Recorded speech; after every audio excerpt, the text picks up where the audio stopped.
right now.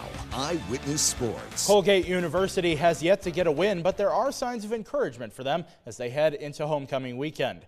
Dorian Alerte went down to Andy Kerr Stadium today for practice. Here he is with a look ahead at that game.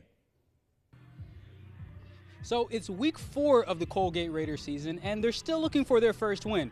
But they're back at home on Saturday, and they're looking forward to the challenges that Fordham presents. Disappointed a little bit with our results so far, but encouraged. I think we're getting better. We've played a tough schedule, so excited to get back at home this weekend and play in front of our home fans. You know, there's different things that we've learned as a team throughout the first 3 weeks of the season, which will ultimately, you know, help us correct and work on from this point on throughout the season. So we had a very physical challenge our first 3 weeks. I think we stepped up to the plate greatly, especially as a defense, especially as a working with a new defensive coordinator and all. I think we played fast and physical, and we showed glimmers of great potential.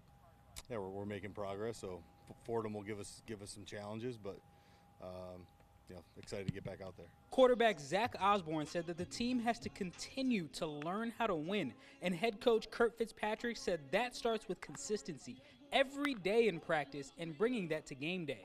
you know, as a team, we continuously compete against each other throughout practice, and that's got to be the mindset as we roll into, like, you know, throughout the games. It's like, how can we, you know, when we go throughout practice and, you know, we're competing during different periods, how can we translate that over to games, and how can we at the end of the day, you know, come out and, you know, get a win at the end of the day. So it's just a matter of, you know, putting all the pieces together, reaching all of our goals, and then ultimately just playing, you know, together as a team.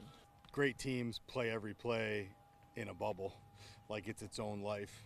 That one play is its own, is in and of itself, and then they move on to the next play. And we've learned that. And if you're a box score watcher, senior wide receiver Trayvon Saunders is leading all of college football in receptions and receiving yards.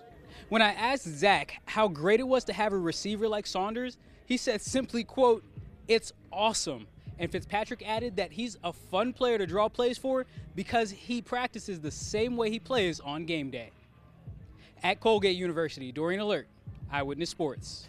Remember to keep up with Dorian on social media as he heads back to Colgate for their homecoming weekend. And tomorrow he's bringing us updates from WUTR University as they get ready to go on the road again against Hobart. He'll have a preview for all of these games and a review of our local high school sports this Friday night on Friday Night Sports Alert with Dorian. That's all we've got for Eyewitness Sports, but coming up next after the break, new changes at the Federal Reserve could end up impacting the cost of things like car loans and mortgage rates. News Nation's chief Washington correspondent Blake Berman has the details in tonight's Political Minute.